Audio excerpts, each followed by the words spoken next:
안녕하세요. 절대값TV의 명품 PD 한PD입니다. 자, 요즘 대선 후 규제 완화 기대감으로 서울 아파트 시장이 매수 심리가 3주 연속 회복 중이라고 그래요. 강남의 재건축 시장, 목동의 재건축 시장, 일기 신도시 분당 같은데, 자, 그런 지역에서 금매물들이 빠지고 호가가 회복되고 심지어는 호가가 올라가고 있다고 그래요. 집주인들이 매물을 걷어들이고 있다라고 그래요. 집값이 조금 들썩거리면 항상 나타나는 현상이죠. 자, 그런데 이런 것들이 계속 이어질까라는 게 우리가 또 의문을 가져야 되는 거죠. 문제가 뭐냐면, 가장 큰 문제가 뭐냐면 이 강남권의 그 중심 아파트들, 아쿠르 리버파크, 반포 레미안 퍼스티지, 그리고 압구정 현대아파트, 자, 그런 아파트들에서 신고가가 나오고 있다라는 거예요. 한 채 값이 웬만한 꼬마 빌딩 값이 되고 있다라는 거예요. 그런 아파트들이 왜 신고가가 나오냐는 몇 가지 이유가 있어요. 뒤에서 이야기하겠지만, 일단 좌파 정부의 정책의 실패, 그게 가장 컸다. 자, 그리고 그 정책의 실패, 그동안 좌파 정부가 정권을 잡은 동안 그런 고급 아파트 수요를 충족시키지 못했다. 수요는 계속 많아지고 있는데 공급이 모자랐다는 거죠. 공급이 모자랐다. 우리가 자산 시장이 커져가면서 많은 그 자산가들이 나타났잖아요. 코인에서 돈을 버신 분도 있고, 예를 들어서 코스닥에 상장하면 카카오페이로 몇십억을 벌었다, 몇백억을 벌었다, 카카오로 몇백억을 받았다, 스톡 옵션을 받았다, 어떤 CEO는 월급이 얼마다, 몇십억이다, 그런 뉴스들이 많이 나오잖아요. 그리고 대기업의 월급은 얼마다 나오잖아요. 그 많은 사람들이 부자가 되었다라는 거야. 부자들이 많다. 우리 GDP가 많이 커졌잖아요. 그리고 수출도 잘 되고 예전에 비해서 많이 늘어났잖아요. 그 돈이 바로 가난한 사람보다는 부자들에게 많이 갔을 거다. 자, 부자들이 많아졌다라는 거예요. 그런 경제 성장을 통해서 부자들이 많아졌다. 자, 그러니까 당연히 그 사람들이 어디로 오겠어요? 고급 주거지로 오겠죠. 그 고급 주거지 중에 핵심 아파트로 달려오고 있다. 그런데 올라간다고 하니까 당연히 물건을 안 내놓겠죠. 그러니까 계속 올라가. 이제 예를 들어서 지금 집값 상승론자를 외치는 사람들이 바로 요걸 노리는 거예요. 요거. 뭐냐면 예를 들어서 강남의 아파트들, 신고가를 치는 아파트들이 신고가를 치면, 예를 들어서 강남의 아파트가 평당 1억에서 1억 5천, 1억 3천, 5천 그렇게 되면, 자, 마용성도 쫓아오고 그 밑에 하단에 있는 아파트들도 줄줄이 올라온다라고 생각을 하는 거예요. 그건 천만의 말씀이라는 거죠. 그건 천만의 말씀이다. 자, 그것은 상승 초기, 중기 그 정도까지는 그게 어느 정도 먹힐 수 있지만, 가격이 쫓아갈 수 있지만 밑에 하단에 있는 아파트들이, 그러나 지금같이 사기가 어려운 가격대에 왔을 때는 그렇게 쫓아가기 어렵다라는 거예요. 자, 그래서 강남의 아파트의 신고가는 그들만의 리그로 끝날 수가 있다라는 거예요. 강남의 신고가 아파트를 이야기할 때 몇 가지의 그 샘플이 되는 아파트들이 있어요. 반포 레미안 퍼스티지. 자, 222제곱미터 26층이 최근에 76억에 거래됐다고 그래요. 자, 2개월 만에 1억 5천만 원이 가격이 상승했다. 자, 이거 누가 사겠어요? 이건 누가 대출 받아서 사진 않겠죠? 이걸 투자 개념으로 사지는 않았겠죠? 실수요자라고 봐야 되겠죠. 실수요자. 우리가 돈이 많은 사람들 입장에서는 살만한 데가 그렇게 많지 않아요. 초이스가 많지 않다. 일반 평범한 아파트에, 강북의 평범한 아파트에 가서 몇백억대 부자가 살겠냐 이거예요. 살겠냐. 쉽진 않겠죠. 자, 그런데 이렇게 살만한 곳이 그렇게 많지 않다. 예를 들어서 한남더 힐, 나인원 한남, 한남동에는 그거밖에 없잖아요. 그죠? 강남의 압구정동 현대아파트, 삼성동 아이파크, 레미안 퍼스티지, 반포 아크로 리버파크, 그렇게 몇 개 되질 않아요. 그러니까 그 사람들이 찾아가는 아파트가 많지 않다 보니까 가격이 올라가는 거예요. 그러니까 이게 무슨 얘기겠어요? 빨리 이런 고급 주거지를 많이 만들어줘야 된다는 거예요. 고급 주거지를. 그 좌파 정부 정권 동안 그걸 막았잖아요. 그게 안 되다 보니까 이런 고급 아파트를 찾는 수요는 많았는데 그 공급을 충족시키지 못했다라는 거예요. 자, 우리가 한번 그 76억의 의미를 한번 되새겨 봐야 돼요. 이 76억이라는 것은 3% 이자로 보면 한 1,500에서 한 1,800 정도, 3%에서 4% 사이에 이자를 계산하면 1,500에서 1,800. 그러면 내가 한 100억에 있어요. 그러면 이 76억의 아파트를 사겠습니까? 사겠냐고요. 내가 1,500만 원, 1,800만 원은 한 달에 이자를 내고 사는 건데, 거꾸로 내가 은행에 넣으면 한 달에 1,500, 1,800이 들어오는 거예요. 자, 그리고 76억짜리 아파트에 살려면 그 보유세라는 게 1년에 1억 이상은 내야 되겠죠. 최소한 뭔데도 1억 이상은 내야 될 거예요. 그죠? 그럼 이 아파트가 오르는 게 이 76억 가진 분한테는 별 의미가 없어요. 보유세를 1억씩 내는데 1억 이상 내는데 뭔 의미가 있어요? 이게 5년 뒤에 뭐 그렇다고 90억이 되겠습니까? 그렇진 않을 거 아니에요. 될 수도 있지만 90억이 돼도 별 볼 일 없다 이거예요. 1억씩 내면 보유세 1억에서 2억씩 내버리면 별 볼 일 없다라는. 그러니까 이걸 사는 사람들은 그냥 실수요자다 생각해야 돼요. 내가 한 달에 1,500만 원 월세 내고 사는 거예요. 이거는 그들만의 리그예요. 그들만의 리그. 자, 그들만의 리그라는 게 중요한 거예요. 자, 어쨌든 이게 어떤 좌파 정부가 만들어 놓은 구조적 폭등장에서 나타나는 현상이잖아요. 이 강남 부자들은 신이 난 거예요. 이렇게 되니까. 자, 문제는 뭐냐면 강남은 15억 이상은 또 일반인들은 들어갈 수가 없어요. 그리고 지금 이 대출을 해줘도 들어가서 살 수가 없어요.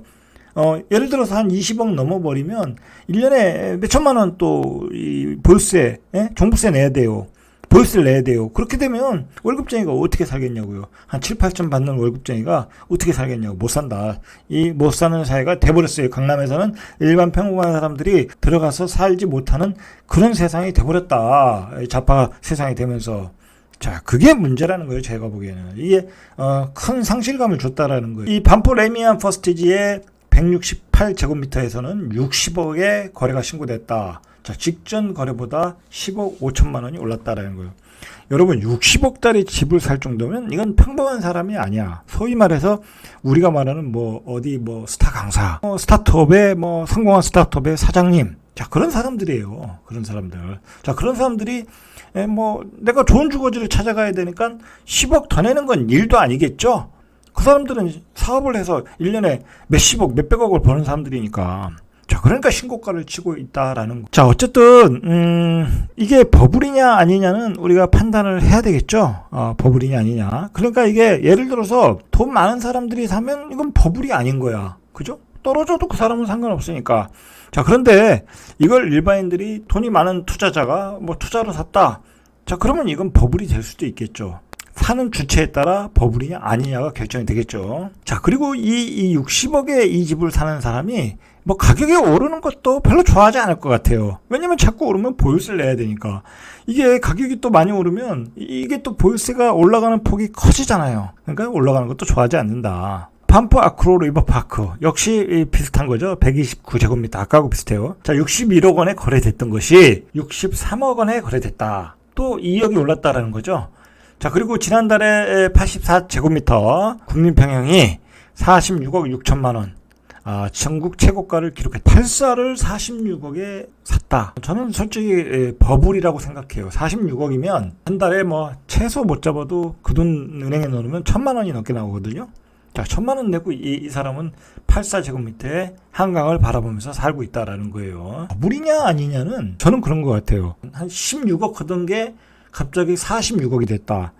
짧은 기간 안에 너무 급격하게 오르면 그건 버블이라고 저는 생각을 하거든요. 뭐 어떻게 되건 간에 누가 사건 간에 자, 이 짧은 기간에 3배 올랐다. 그걸 어떻게 버블이 아니라고 단기간에. 자, 그런 점에서 조심해야 될 타임은 맞죠. 그러나 지금 워낙 그 자산 시장이 커지고 돈 많은 부자들이 많이 나오다 보니까 그 사람들의 수요에 의해서 밀려 올라가고 있다라는 거죠. 자, 그리고 그거 사는 사람은 뭐 떨어지지 않겠지 하는 기대감을 가지고 있겠죠.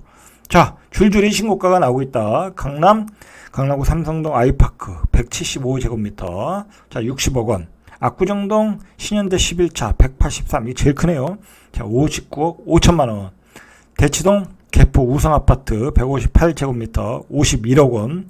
이렇게 줄줄이 신고가를 기록하고 있다라는 거예요. 자, 이렇게 강남의 신고가가 나오는 이유는 한마디로 똘똘한 한 채가 최고의 전략이다라고 이제 모든 사람들한테 알려져 버렸어요. 자, 그렇게 된 게 뭐냐?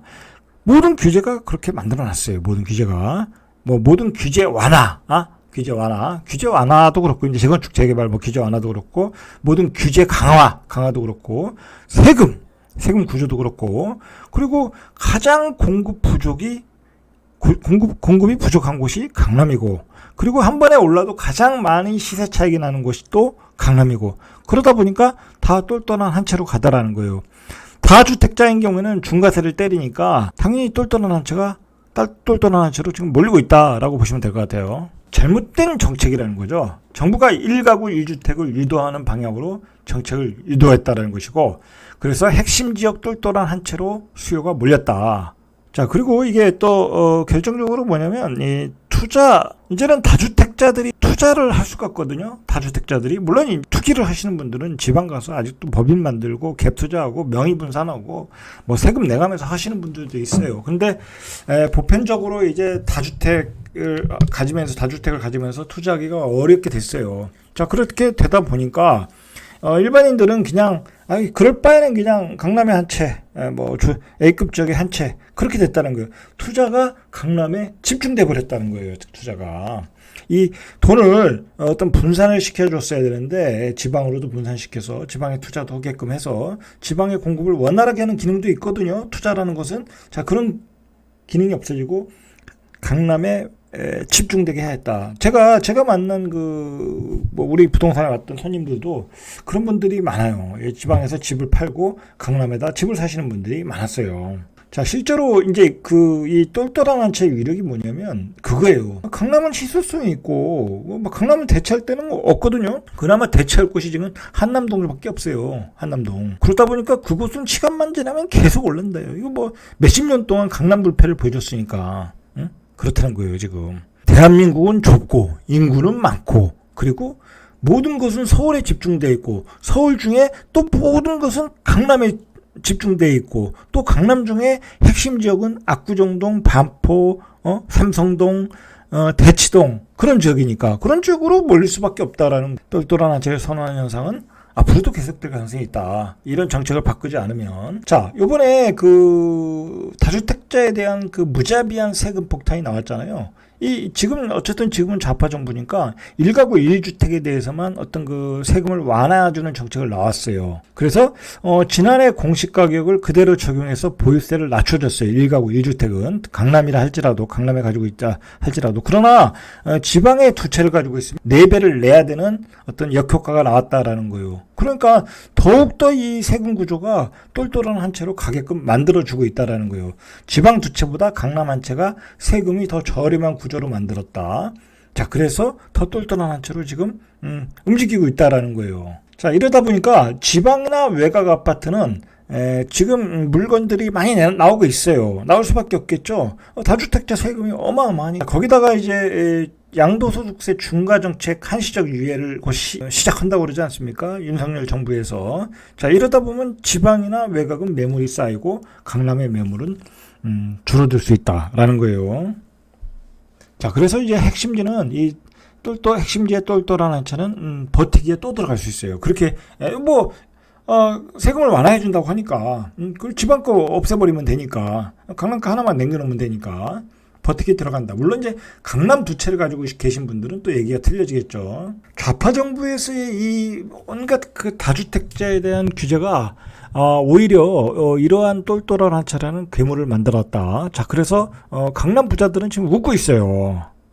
이게 지금 이게 얼마나 이게 서울에서 또는 서울과 지방에서의 자산의 가격 차이가 너무 벌어졌다라는 거예요. 이렇게 되면 이게 너무 상실감이 커지거든요. 자, 이거 열심히 일해서 뭐하냐. 이거 강남에 살아가는 꿈이 깨졌는데. 자, 이렇게 된다는 거예요.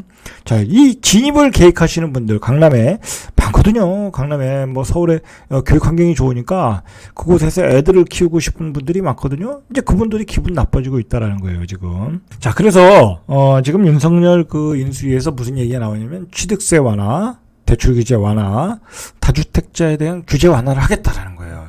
이게 시장 경제로 정상화 시켜야 되겠다는 거. 이거 시급한 문제예요, 지금. 이게 정상적인 정책이 아니에요.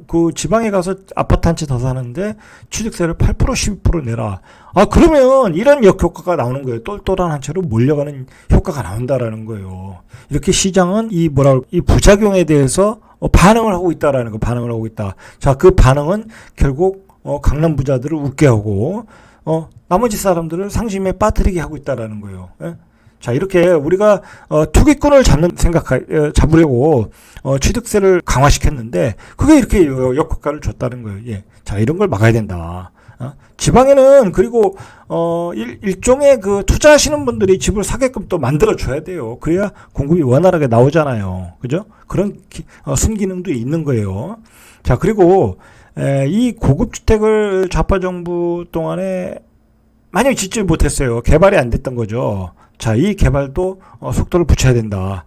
지금 이제 고급지가 용산구, 판교, 성파 등으로 계속 확산되잖아요. 자, 계속 확산되도록 만들어줘야 된다. 자, 그렇게 되려면 또 그런 지역에서 분양가 상한제가 없어져야 돼. 예?